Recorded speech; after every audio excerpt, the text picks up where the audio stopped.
বইমেলা, শ্রাবণী মেলা, সবলা মেলার নাম শুনেছেন। গুড়শুটির মেলার নাম কখনো শুনেছেন কি? শুনেননি তো, কিন্তু মেদিনীপুরেই হয়। শতাব্দী প্রাচীন এই মেলা, তাও আবার খোদ শহরের বুকে সাহেবপুকুর চক এলাকায়। মূলত হোলির দিন একদিনের জন্য সন্ধেবেলায় বসে এই মেলা। বিকেল থেকেই পসরা সাজিয়ে বসেন ব্যবসায়ীরা। তবে এই মেলায় শাড়ি, জামা কাপড় বা খেলনা যতটা গুরুত্বপূর্ণ নয়, তার থেকে গুরুত্বপূর্ণ বিভিন্ন ধরনের গুড়শুটির কেনা বেচা। প্রায় 10 থেকে 12 ধরনের গুড়শুটি বিক্রি হয় রীতিমতো কেজি দরে। একদিনের সন্ধেবেলার মেলাতে প্রায় 50 থেকে 60 কুইন্টাল গুড়শুটি কেনেন শহরবাসী। সন্ধেবেলায় মেলাতে ঢোকা দায় হয়ে দাঁড়ায় মেলা প্রেমীদের। যদিও ওই মেলার সূত্রপাত কিভাবে হয়েছিল বা কারা এই গুড়শুটি নামে অভিহিত করেছেন তা নিয়ে অনেক মতপার্থক্য রয়েছে। অনেকে আবার গুড়শুটির বদলে এই পূর্ব নাম নেকড়ে বুড়ি মেলা বলে অভিহিত করেন। তবে এই মেলায় প্রিয় খাবার এবং ভোগই হলো এই গুড়শুটি। আমরা ছোটবেলায় মিষ্টি দোকানে শুটি গজা বা কাঠি গজা খেয়েছি। ঠিক সেই রকমই চিনি রসে ডুবিয়ে অথবা গুড়ের রসে ডুবিয়ে করা হয় গুড়শুটি, যা খেতে হয় মিষ্টি এবং বিক্রি হয় দেদার। এছাড়াও বিভিন্ন খেলনা, গাড়ির পসরা সাজিয়ে সারাদিন ধরে চলে হরিনাম সংকীর্তন।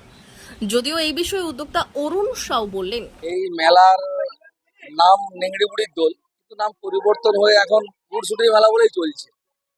এখানে মোটামুটি এই মেলার বয়স বলতে পারবো না, আমি বাবার মুখে শুনেছি, সেও ছোটবেলা থেকে দেখছে। শতাব্দী প্রাচীন মেলা হয়ে আসছে, এইভাবেই চলে আসছে। এই মেলার অপেক্ষায় আমাদের এখানে পাশাপাশি পাড়া, পাশাপাশি যেসব এলাকা আছে তার অপেক্ষায় থাকে যে হোলির দিন এখানে একটা মেলা হয়, প্রচুর পরিমাণে গুড়শুটি বিক্রি হয়। গুড়শুটি এখানে স্পেশাল, মোটামুটি 50-60 কুইন্টাল গুড়শুটি এবারে বানানো হয়েছিল, সবই বিক্রি হয়ে গেছে কম বেশি। অন্যান্য দোকানও বসে। বহুদিনের মেলা, এই ঠাকুরের উদ্দেশ্য করে মেলা হয়তো শুরু হয়েছিল 300 বছর আগে, সেভাবে চলে আসছে। গুড়শুটি মানে এই মেলা যখন শুরু হয় তখন তো হয়তো ভারতবর্ষে কিছুই হয়, সবে শুরু হয়তো ভারতবর্ষে ব্রিটিশ আমল, হয়তো আরো পিছনের। তখন কিছুই নেই দেশে, না আছে লাইট, না আছে পাখা, না আছে বৈদ্যুতিক যন্ত্র। তখনকার দিনে যেমন যেমন মেলা মানে পাপড় ভাজা, মেলা মানে একটু চপ ভাজা হতো, তখনকার দিনে যেমন চলতো সেভাবে গুড়শুটি একটু হয়তো হয়েছে। ওখান থেকে হতে হতে হতে হতে এটাই স্পেশাল হয়ে গেছে, এবং এখানকার গুড়শুটির মতো কোথাও পাওয়া যাবে না। অন্য জায়গায় যেসব হয় সেই গুড়শুটির কিন্তু তফাৎ অনেক, যার জন্য অনেক ভিড় হয়। না হলেও মেলাতে 10-12 হাজার ভিড় আছে।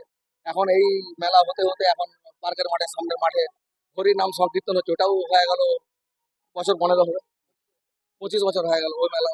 ওটার সঙ্গে জুড়ে গেছে, মেলাটা বড় হয়েছে। আগে ছোট জায়গায় ছিল, আমরা যখন ছোট দেখছি তখন ছোট সারাউন্ডিং মেলা হতো, এখন হতে হতে হতে মেলা বড় হয়েছে।